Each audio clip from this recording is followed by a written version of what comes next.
नमस्कार दोस्तों। आईबीएस को हम लोग जिस मेथड के थ्रू ठीक करते हैं वो कम्प्लीटली नेचर मेथड होता है। कंप्लीट नेचुरली बेसिस पे हम लोग उसको ट्रीट करते हैं और आपके पेट के सारे ऑर्गन्स और मसल्स को हम लोग नेचुरली उसको एक तरीके से हील करने के लिए आपको स्ट्रेचिंग्स प्रोवाइड करते हैं, जो हमारा पर्सनल ट्रीटमेंट का मेन सोर्स है। ठीक है। लोग मेडिसिन अगर खाते हैं, चाहे साइकेट्रिस्ट की चाहे गैस्ट्रोएंट्रोलॉजिस्ट की, वो सिम्टम्स को केवल और केवल ख़त्म करता है। और जो हमारा ट्रीटमेंट है, आईबीएस का जो परमानेंट इलाज है वो नेचुरली ही संभव है। आईबीएस आप डॉक्टर्स के टच में रह के क्योर करना चाहते हो वो आपकी पर्सनल मर्जी है, लेकिन आईबीएस कोई आपातकाल स्थिति नहीं है। आईबीएस कोई इमरजेंसी नहीं है।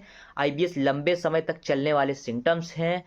आईबीएस को ठीक करना भी थोड़ा लंबा समय आपका ले सकता है। तो इसलिए आप इस चीज़ को ध्यान में ज़रूर लेकर चलो कि भाई आईबीएस है तो आप सभी को टाइम देना पड़ेगा और सही हेल्थ एक्सपर्ट की देख रेख में ही आप इस प्रॉब्लम को 100% रिवर्स कर सकते हो।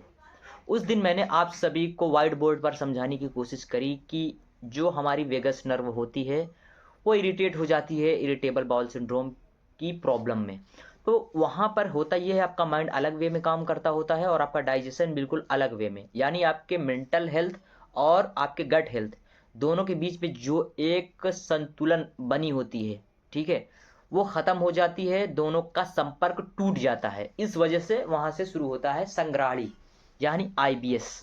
अगर नेवल ऊपर की ओर रहती है तो आपको कॉन्स्टिपेशन फील हो सकता है, उसमें भी आपका मेंटल हेल्थ डिस्टर्ब रहेगा। और अगर आपकी नेवल नीचे साइड आ जाती है तो उसमें भी आपको डायरिया की प्रॉब्लम हो सकती है, लेकिन फिर भी मेंटल हेल्थ गड़बड़ रहेगा। दोनों प्रॉब्लम में मेंटल हेल्थ, यानी आईबीएस है तो मेंटल हेल्थ बिल्कुल डिस्टर्ब होना स्वाभाविक सी बात है, बिल्कुल आम सी बात है।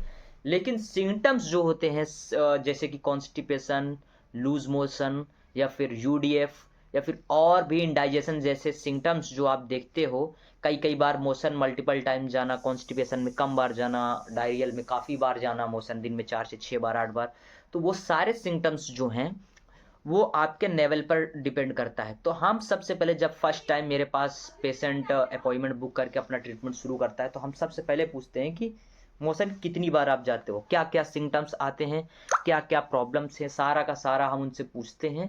और पूछने के बाद फिर हम डिसाइड करते हैं कि इनके लिए कौन सी स्ट्रेचिंग्स और कौन सा ट्रीटमेंट इनके लिए सूटेबल होगा, इनके लिए लाइफस्टाइल किस तरीके से रखनी है, इनको खाने के लिए क्या बताना है, क्या डाइट ये रखेंगे, और इनको किन किन बातों को समझ के रखना है, आईबीएस में क्या गलतियां नहीं करनी है।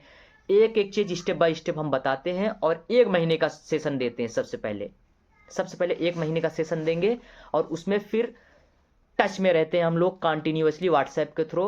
उनसे बीच बीच में बात होती रहती है कि कितना ठीक हो रहे हो, क्या सिम्टम्स आ रहे हैं, क्या बच रहे हैं, क्या चीज़ें बिल्कुल ठीक हो गई, क्या चीज़ें और ठीक होना बाकी है। तो आपके प्रॉब्लम और आपके प्रॉब्लम के ड्यूरेशन पर डिपेंड करता है कि कितना टाइम लगेगा आपको ठीक होने में। यानी अगर मैं अगर एग्जांपल दूं, 4 साल पुराना आईबीएस है तो आपको 4 से 5 महीने पूरे के पूरे लगने वाले हैं। पहले महीने में आपको 20 से 25% का आराम आ ही जाता है, दूसरे महीने में आपको 40 से 50% तक, तीसरे महीने में आपको 70 से 75, और चौथे महीने में आप 90 से 100% ठीक हो ही जाते हो। लेकिन आप अगर कंटिन्यूअसली वर्क करते हो, जैसे कि मैं स्टोरीज डालता हूँ, जितने मरीज ठीक होते रहते हैं उनमें से किसी ना किसी की स्टोरीज हम लोग डालते रहते हैं। तो उन जो जो लोग ठीक होते हैं, जो लोग अपनी स्टोरीज शेयर कर सकते हैं, उनकी स्टोरीज हम डालते हैं, वहाँ पे आप सुनते भी होगे। तो जो वो लोग ठीक होते हैं बिल्कुल इसी तरीके से जो मैं आपको तरीका बता रहा हूँ, इसी तरीके से वो ठीक होते हैं और परमानेंट ठीक हो जाते हैं विदाउट मेडिसिन। समझ रहे हो?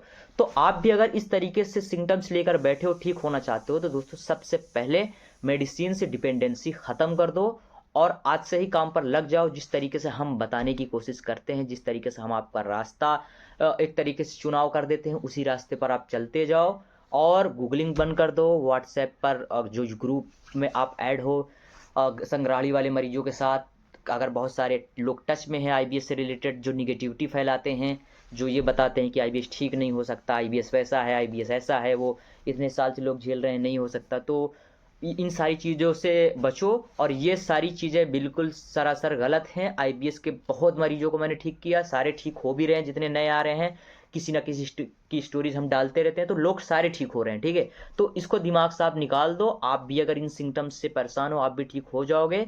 लेकिन आप सभी को इस बात को ध्यान देना है कि आईबीएस एक दिन में ना आया है ना एक दिन में जाएगा, इसलिए इसमें सही हेल्थ एक्सपर्ट जिसको अनुभव हो, जो कई सालों से आईबीएस के मरीजों का ट्रीट कर रहा हो, जो अच्छे से नब्ज को पहचानता हो आईबीएस को, तो ऐसे किसी हेल्थ एक्सपर्ट के टच में आप सभी को रहना है। तो हम लोग यही काम कर रहे हैं इन 2020 से, आईबीएस के कई सारे मरीजों को ठीक किया, लगातार ठीक कर ही रहे हैं। कोई ना कोई एक ही महीने में किसी को 50% आराम आ जाता है तो किसी को 25%। प्रॉब्लम बार बार मैं बोल रहा हूँ कि चीज़ें प्रॉब्लम पर डिपेंड करती है। 6 महीना पुराना आईबीएस है तो एक महीने में 100% ठीक हो ही जाना है उसको। 1 साल पुरानी प्रॉब्लम है तो 1 महीना काफ़ी है उसके लिए। 2 साल पुरानी प्रॉब्लम है तो 2 से 2.5 महीना काफ़ी है। 3 साल पुरानी प्रॉब्लम है तो 3 से 3.5 महीना या फिर मैक्सिमम 4 महीना काफ़ी है उसके लिए। तो आप अपनी प्रॉब्लम लेकर आओ, धैर्य रख के आओ, और जो चीज़ें हम फॉलोअप के लिए दें उसको मन लगा के सुबह के टाइम में खाली पेट फॉलो करना शुरू करो। ठीक करने की जिम्मेदारी मेरी है, लेकिन मेरे बताए हुए रास्ते पर चलने की जिम्मेदारी आप ले लो। आप खुद देखोगे कि आने वाले कुछ ही समय में आप पूरा का पूरा इस प्रॉब्लम से ठीक हो गए। चाहे जितना पुराना आईबीएस हो, चाहे कोई सा भी आईबीएस हो, डायरियल हो, यूडीएफ वाला हो, कॉन्स्टिपेशन वाला हो, मिक्स वाला हो, कोई भी हो, सारे ठीक हो जाएंगे। लेकिन बस बार बार मैं यही बोलूँगा कि भाई आप मेरे आधार पर चलो, नेगेटिविटी से दूर रहो, गूगलिंग करने से बचो, सही लोगों से जानकारी लो, अपने से निगेटिविटी नकारात्मकता मत बनाओ, नहीं तो आपको वो बर्बाद कर देगा।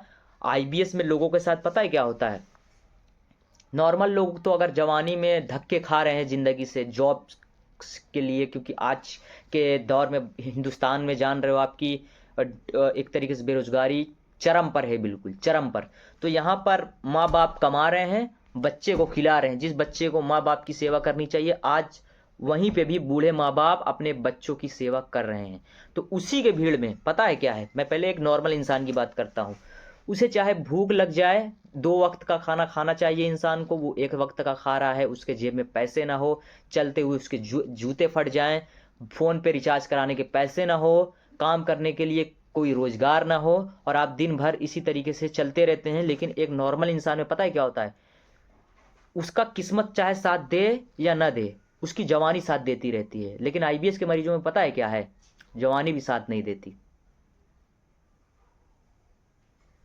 हर तरफ से वो धक्के खा चुका होता है, जवानी भी साथ नहीं देती, वो कहीं पे 7,000 10,000 का जॉब करने के लायक भी नहीं बचता। इसी चीज़ को देखकर मैंने अपना फीस इस तरीके से मिनिमाइज़ करके रखा है, ताकि कोई भी इंसान 1 महीने में इतना छोटा अमाउंट तो इकट्ठा कर सकता है और उसकी मदद की जा सकती है और उस प्रॉब्लम से निकल सकता है। मैं इन 6 सालों में यही कर रहा हूँ। तो आप सभी इस चीज़ को समझो। अगर नौजवान हो आप, एज कम है आपकी, तो सबसे पहला काम है आईबीएस को ख़त्म करना। आप आईबीएस को ख़त्म करने पे ध्यान दो। चाहे पढ़ाई मत करो, चाहे 1 वक्त का रोटी मत खाओ, चाहे आप अपने ज़िंदगी में कोई भी इंपॉर्टेंट चीज़ें हो ना करो, लेकिन आईबीएस को क्योर करने पे पहला ध्यान दो। जब हेल्थ आपका ठीक हो जाएगा तब आप पढ़ाई भी कर लोगे, आप कमाई भी कर लोगे, माँ बाप का भी ख्याल रख लोगे, घर भी बना लोगे, सपना जो देख रहे हो वो भी पूरा कर लोगे। लेकिन अगर आप आईबीएस को ठीक नहीं कर पाए तो ये समझ लो सारी चीज़ें बेकार हैं, नहीं कर पाओगे आप। इस चीज़ को समझो आप। चलिए, मैं उम्मीद करता हूँ आप सभी को ये वीडियो पसंद आया होगा। वीडियो को लाइक, चैनल को ज़रूर सब्सक्राइब करना, और इस मोटिवेशन वीडियोस को उन तक ज़रूर पहुँचा दो जिनको इस वीडियो की ज़रूरत है। दोस्तों, मिलते हैं आपसे अगले वीडियो में, तब तक के लिए बहुत बहुत शुक्रिया।